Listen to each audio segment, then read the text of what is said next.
Hello बच्चों, कैसे हो आप सभी। मैं हूं आपकी हिंदी शिक्षिका भावना और स्वागत है आपका मेरे चैनल हिंदी ज़रा हटके पर। आज हम पढ़ने जा रहे हैं कक्षा 9वीं की पाठ्य पुस्तक क्षितिज के काव्य खंड का पाठ नंबर 10। कविता है जो कि माखनलाल चतुर्वेदी द्वारा रचित है। कविता का नाम है कैदी और कोकिला। कविता को पढ़ने से पहले आइए माखनलाल चतुर्वेदी जी का जीवन परिचय जान लेते हैं। तो माखनलाल चतुर्वेदी जी, इनका जन्म मध्य प्रदेश के होशंगाबाद जिले के बाबई गांव में सन 1889 में हुआ। मात्र 16 वर्ष की अवस्था में, यानी जब ये 16 साल के थे तब ये शिक्षक बन गए, टीचर बन गए और बाद में अध्यापन कार्य छोड़कर और बाद में इन्होंने पढ़ाना छोड़ दिया और प्रभा जो पत्रिका थी, मैगजीन थी, उसका संपादन शुरू किया, यानी उसकी एडिटिंग शुरू कर दी।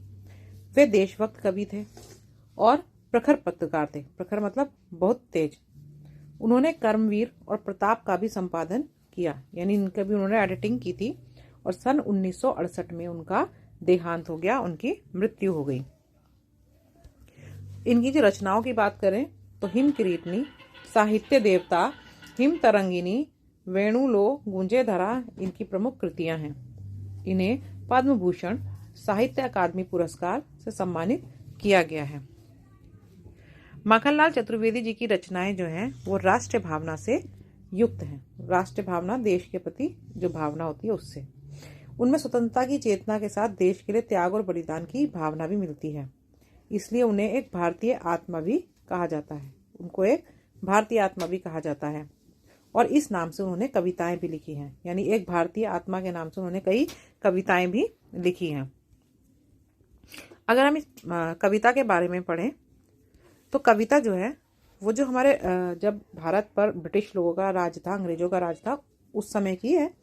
तो जो ब्रिटिश लोग हैं उनके शोषण तंत्र, यानी जो ब्रिटिश लोग थे वो इंडियंस को कैसे मतलब उनका हैरेसमेंट करते थे, उसके बारे में बताती है कैदी और कोकिला कविता। यह कविता भारतीय स्वाधीनता सेनानियों के साथ जेल में किए गए दुर्व्यवहारों और यातनाओं का मार्मिक साक्ष्य प्रस्तुत करती है। यानी इस कविता में जो हमारे स्वतंत्रता सेनानी थे उनके साथ जेल में अंग्रेज किस तरह का व्यवहार करते थे, दुर्व्यवहार करते थे, उन्हें किस तरह की यातनाएं देते थे, यानी पीड़ाएं देते थे, उसका मार्मिक साक्ष्य, मार्मिक का मतलब जो आपके मन को छू ले, ऐसा उन्होंने वर्णन किया है। तो जब कवि जेल में थे तो वो एकाकी मतलब अकेले थे और उदास थे। कोकिल से अपने मन का, यानी कोयल से अपने मन का दुख बता रहे हैं, असंतोष बता रहे हैं और ब्रिटिश सरकार के खिलाफ उनका जो आक्रोश है, जो गुस्सा है, उसको भी वो कोयल से बता रहे हैं कि यह समय मधुर गीत गाने का नहीं है। मतलब जो कविता है वो इस बारे में है कि जो कोयल है वो रात को जिस जेल में कवि बंद है उसकी जेल की दीवार पर बैठकर जो है वो गीत गा रही थी। तो उसको सुनकर ही कवि क्या बोलते हैं कि यह जो समय है ये मीठा गाने का समय नहीं है, बल्कि मुक्ति का, यानी फ्रीडम के गीत गाने का समय है। कवि को लगता है कि कोयल भी पूरे देश को एक कारागार के रूप में देखती है। कारागार मतलब जेल। कि कोयल को भी क्या दिख रहा है कि भारत के जो सभी लोग हैं, भले ही वो जेल में नहीं है, लेकिन उनकी जिंदगी कैसी है, जैसे जेल में बंद लोग होते हैं उनकी तरह है। और इसीलिए अर्धरात्रि यानी आधी रात में वो चीख रही है, गा रही है। आइए कविता पढ़ना शुरू करते हैं। कविता का शीर्षक है कैदी और कोकिला। क्या गाती हो, क्यों रह रह जाती हो, कोकिल बोलो तो, क्या लाती हो, संदेशा किसका है, कोकिल बोलो तो जो कोयल है वो जेल की दीवार पर बैठी है और वो अपनी आवाज में कुछ गा रही है, या अपनी आवाज में मतलब जैसे कोयल बोलती है उस तरह से बोल रही है। तो कवि उनसे क्या पूछते हैं कि क्या गा रही हो, कि हे कोयल तुम आखिर इस समय क्या गा रही हो, रात के समय क्या गा रही हो और गाते गाते रुक क्यों जाती हो। तो क्या तुम स्वाधीनता के, यानी कि आज़ादी के गीत गा रही हो, या फिर परतंत्रता के, यानी जो हम गुलाम हैं वो उसका दुख जो है वो जता रही हो। तो कोयल बताओ तो, क्या तुम किसी का संदेशा लेकर आई हो मेरे लिए, मुझे कुछ तो बताओ हे कोकिल, यानी हे कोयल बोलो तो। कवि क्या कह रहे हैं कि हे कोयल, तुम इतनी रात में क्या गा रही हो, और गा के फिर थोड़ी देर में चुप हो जाती हो। तो क्या तुम जो स्वाधीनता है यानी स्वतंत्रता के गीत गा रही हो, या जो हम गुलाम हैं उसका दुख जता रही हो?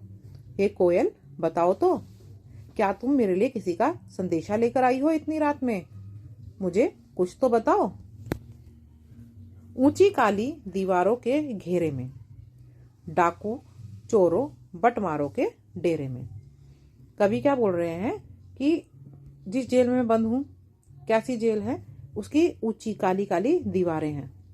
काली दीवारों के घेरे में यानी चारों तरफ मुझे किसने घेर रखा है? ऊंची काली काली दीवारों ने। डाकू चोरों बटमारों के डेरे में।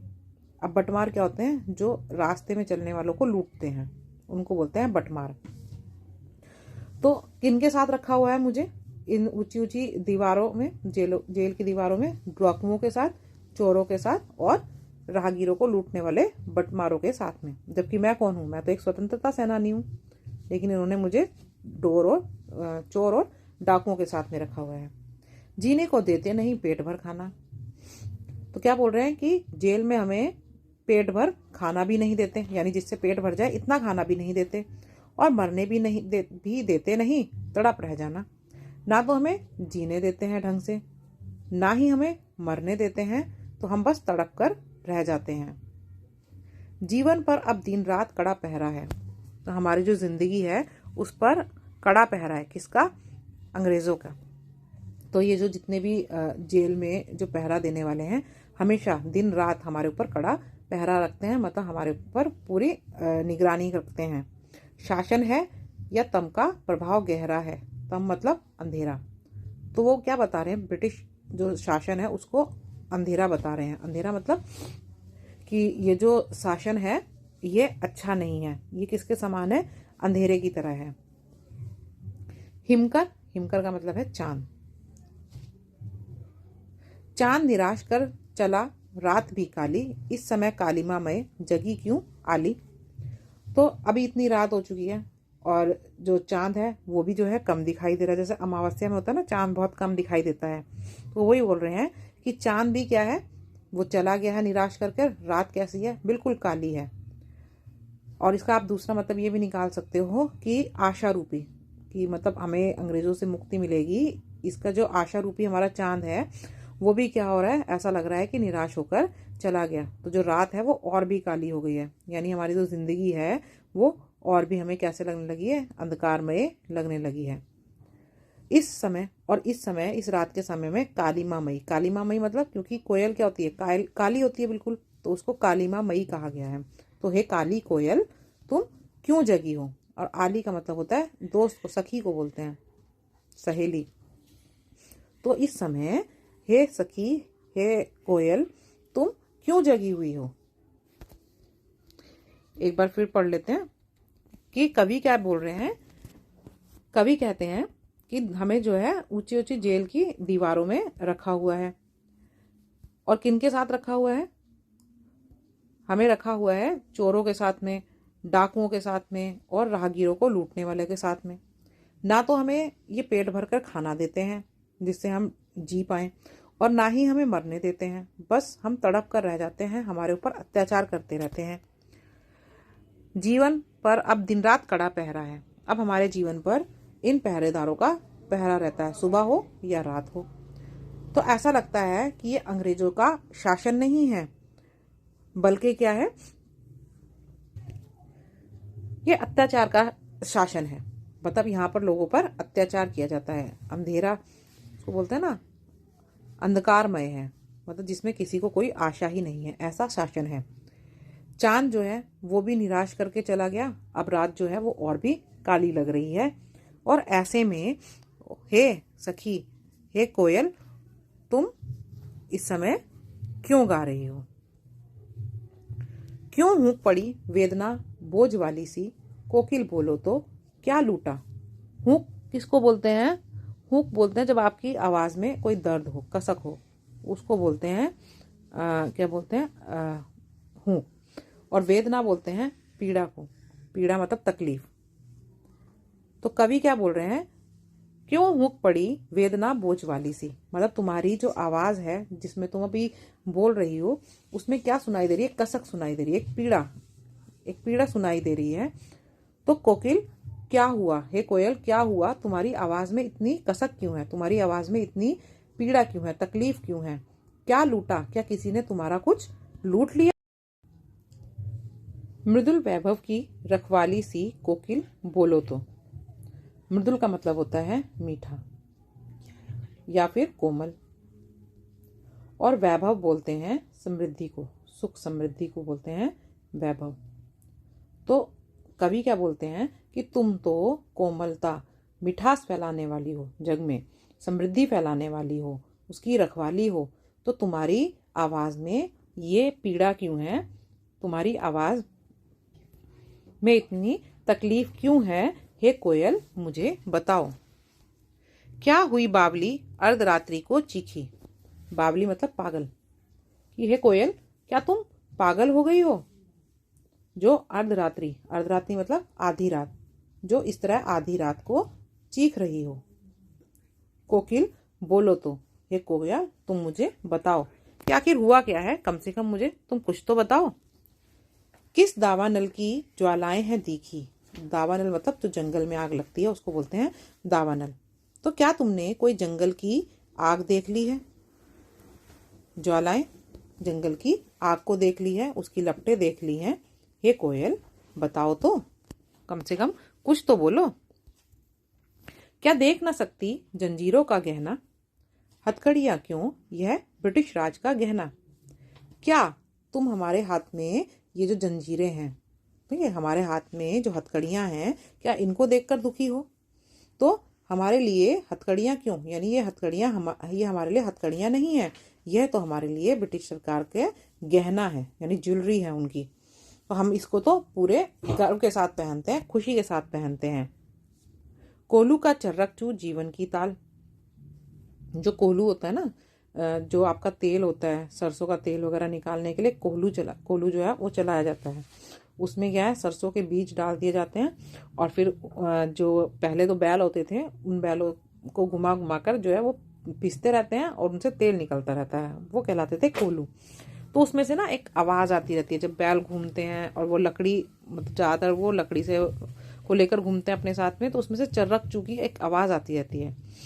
तो कवि वही बोल रहा है कि अब तो ये जो कोल्हू की चर्रक चू की आवाज़ है ना, ये हमें एक जीवन का हमारा तान लगती है, ये मतलब जीवन का गाना लगती है। ऐसा लगता है कि यही जीवन है अब तो, जो हम सुनते रहते हैं। गिट्टी पर उंगलियों ने लिखे गान, और जो हम जेल में वो तोड़ते हैं, पत्थर तोड़ते हैं ना, जेल में हम पत्थर तोड़ते हैं, तो ऐसा लगता है जैसे हम उंगलियों से स्वतंत्रता के गाने लिख रहे हो, आज़ादी के गाने लिख रहे हो, ऐसा लगता है जब हम जेल में पत्थर तोड़ते हैं।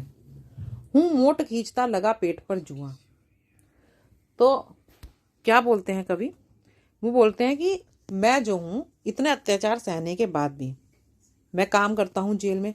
क्या काम करता हूँ, अपने पेट पर एक मतलब रस्सी बांधता हूँ और उससे क्या कुएं से पानी खींचता हूँ, उसको बोलते हैं लगा पेट पर जुआ, मतलब पेट पर रस्सी बांधकर और मोट खींचता हूँ, यानी कि जो कुआं है उससे पानी खींचता हूँ, और खाली करता हूँ ब्रिटिश अकड़ का कुआं। सारे अत्याचार सहता हूँ, मतलब मैं पत्थर तोड़ रहा हूँ और मैंने हाथों में अपने हथकड़ियाँ भी पहनी हुई हैं, और मैं जेल में काम भी कर रहा हूँ, पानी खींचने का सब कुछ करता हूँ, लेकिन कभी भी उनके आगे झुकता नहीं हूँ। इसलिए क्या कर रहा हूँ, ऐसा लग रहा है कि जो कुआं है उससे तो पानी निकाल ही रहा हूँ, साथ साथ जो ब्रिटिश सरकार है उसकी जो अकड़ है ना, उसको जो अपने ऊपर घमंड है, उसके कुएं को भी मैं जो है खाली करता जा रहा हूँ।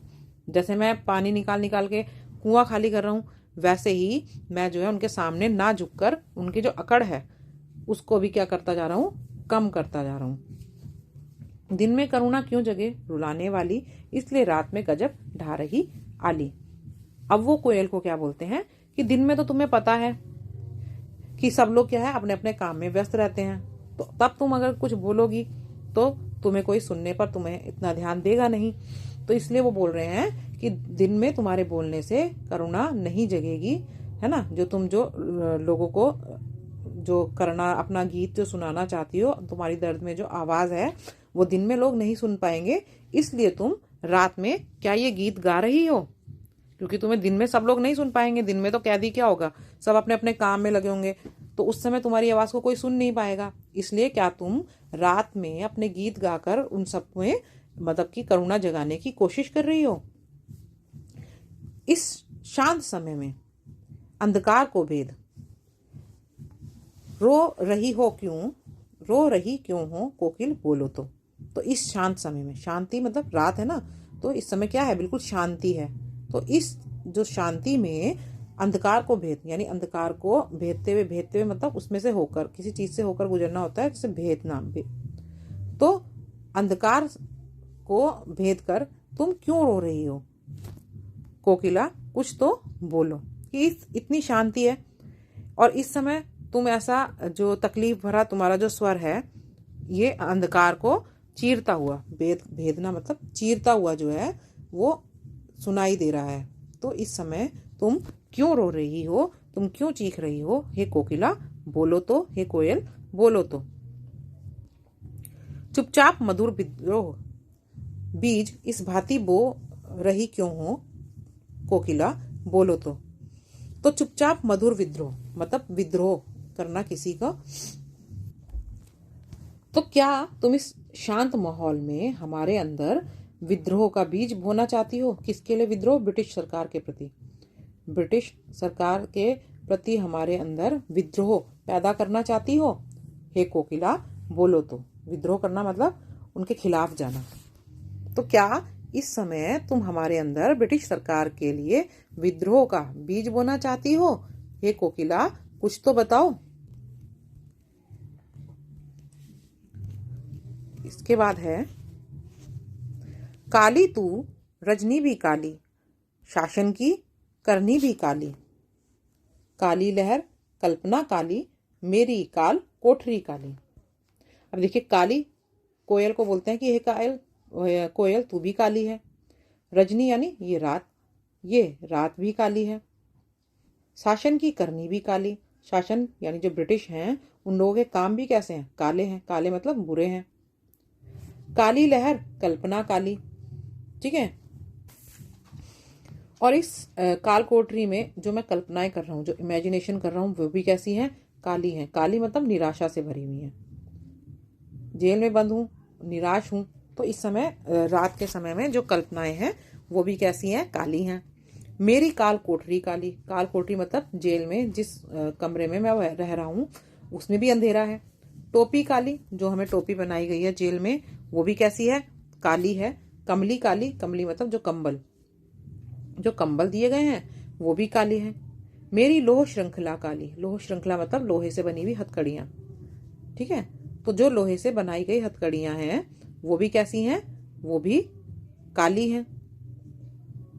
और पहरे की हुकृति की व्याली, पहरे मतलब जो पहरेदार है, हुकृति मतलब जब वो हुंकारता है, जब वो आवाज लगाता है ना, तो उसकी जो हुंकार है वो किसकी तरह लग रही है? व्याली मतलब सांप की हुंकार की तरह लग रही है। उसकी जो हुंकार जो होती है वो ऐसे लगती है जैसे सांप जो है वो हुंकार मार रहा हो। और तिस पर है गाली ए आली, आली मैंने आपको बताया था सहेली को बोलते हैं, सखी को बोलते हैं, तो हे सखी। और उस पर भी ये जो पहरेदार हैं ये गाली भी देते रहते हैं। एक तो वैसे ही उनकी जो हुंकार है वो सांप की तरह चुभती है और उस पर ये गाली भी देते रहते हैं।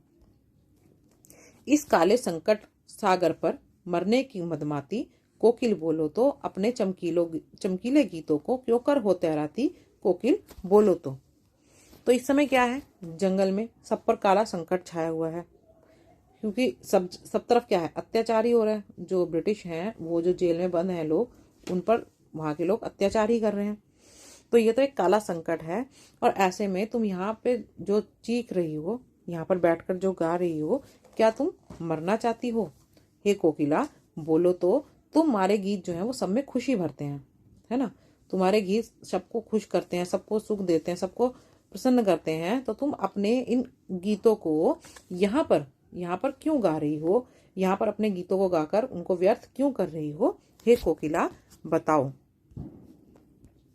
तुझे मिली हरियाली डाली, कवि कोयल को क्या बोलते हैं कि तुम्हारे हिस्से में क्या आई है, हरियाली मतलब हरी हरी, हरी डालियां, डाली मतलब ब्रांचेस, कि तुम्हारे भाग्य में तो क्या है भाई, तुम्हारे भाग्य में तो हरी हरी डालियां हैं, ब्रांचेस हैं। मुझे नसीब कोठरी काली, और मेरे नसीब में क्या है, ये काली कोठरी जिसमें मैं बंद हूँ। तेरा नभ भर में संचार, नभ भर मतलब पूरे आकाश में, तुम तो पूरे आकाश में कहीं भी घूम सकती हो, कहीं भी उड़ सकती हो, और मेरा 10 फुट का संसार, और मैं कहाँ रह रहा हूँ, मैं इस 10 फुट के कमरे में बंद हूँ, तो मेरा संसार तो यहीं तक है। तेरे गीत कहावे वाह, जब तुम गाती हो तो लोग तुम्हारी वाह वाह करते हैं, तुम्हारे गीतों को सुनकर तुम्हारी तारीफ करते हैं। और रोना भी है मुझे गुनाह, लेकिन हम अगर इतने अत्याचार सहने के बाद भी अगर रोते भी हैं तो वो भी हमारे लिए क्या है, अपराध की तरह है। मतलब हम अगर हमारे पर कोई अत्याचार कर रहा है तो हम रो भी नहीं सकते। देख विषमता तेरी मेरी, विषमता मतलब हम दोनों में कितना अंतर है, तो देखो तुम में और मुझ में कितना अंतर है। मतलब तुम गाते हो तो लोग वाह वाह करते हैं, और हम अगर रोते भी हैं तो हमारे लिए क्या है, वो एक गुनाह के समान है, एक अपराध के समान है। तो हम दोनों में देखो कितना अंतर है। तो बजा रही तिस पर रणभेरी, और तब भी इस पर भी तुम रात के समय में रणभेरी मतलब युद्ध के लिए जो वो होता है ना, जो युद्ध का संगीत है, तुम वो बजा रही हो इस समय, इस इतनी रात में भी। तो कवि बोलते हैं, इस हुंकृति पर अपनी कृति से कहो क्या कर दूं। तो बोलते तुम्हारी इस हुंकार पर, जो तुम जो चीख रही हो, जो गा रही हो, इस पर अपनी कृति से, कृति मतलब रचना करूं, कोई कविता लिखूं, बताओ मैं क्या करूं। कोकिल बोलो तो ही कोकिला मुझे बताओ, क्या जो तुम ये हुंकार कर रही हो, जो तुम चीख रही हो, क्या मैं इस पर कोई रचना करूं, कोई रचना लिखूं, क्या करूं बताओ। मोहन के व्रत पर प्राणों का आसव किस में भर दूं। क्या तुम चाहती हो कि मैं अपनी रचना के माध्यम से मोहन के व्रत पर, मोहन मतलब मोहनदास करमचंद गांधी, गांधी जी को बोला गया है कि जो मोहनदास करमचंद गांधी जी हैं, जो अपना व्रत कर रहे हैं आजादी के लिए, उसमें मैं अपने प्राणों का अमृत भर दूं। उस व्रत में मैं अपने प्राणों का अमृत भर दूं। हे कोयल बोलो तो मैं क्या करूं। क्या तुम चाहती हो कि मैं कोई रचना करूं जिससे लोगों में क्या हो जाए, जोश पैदा हो जाए, जिससे जो लोग हैं वो अपने स्वतंत्रता के लिए लड़ने के लिए तैयार हो जाएं। या जो मोहनदास करमचंद गांधी जी हैं, जो अनशन कर रहे हैं, जो व्रत कर रहे हैं, तो क्या मैं भी जो है उनके दृढ़ जो व्रत कर रहे हैं उसको पूरा करने के लिए मैं भी योगदान दूं, मैं अपनी कविताएं लिखकर लोगों को प्रेरित करूं। तुम क्या चाहती हो हे कोयल बताओ तो। इस कविता में आपको अनुप्रास अलंकार के कुछ उदाहरण भी देखने के लिए मिलते हैं, जैसे ये है काली लहर कल्पना काली। अनुप्रास अलंकार में क्या होता है, एक ही लेटर की आवृत्ति होती है, एक ही वर्ण की आवृत्ति होती है। यहाँ पर देखिए क की आवृत्ति है, इसलिए इसमें क्या है, अनुप्रास अलंकार है। वैसे तो इस पूरे पैराग्राफ में ही है, यहाँ पे देखिए क फिर क, तो क वर्ण की आवृत्ति है, इसलिए इस पैराग्राफ में हमें अनुप्रास अलंकार देखने को मिलता है। तो बच्चों, यह थी आपकी कविता। मैं आशा करती हूँ कि आपको ये कविता समझ में आई होगी। अगर समझ में आई है तो चैनल को सब्सक्राइब कर देना और वीडियो को लाइक कर देना। मिलते हैं अगले भाग में। धन्यवाद।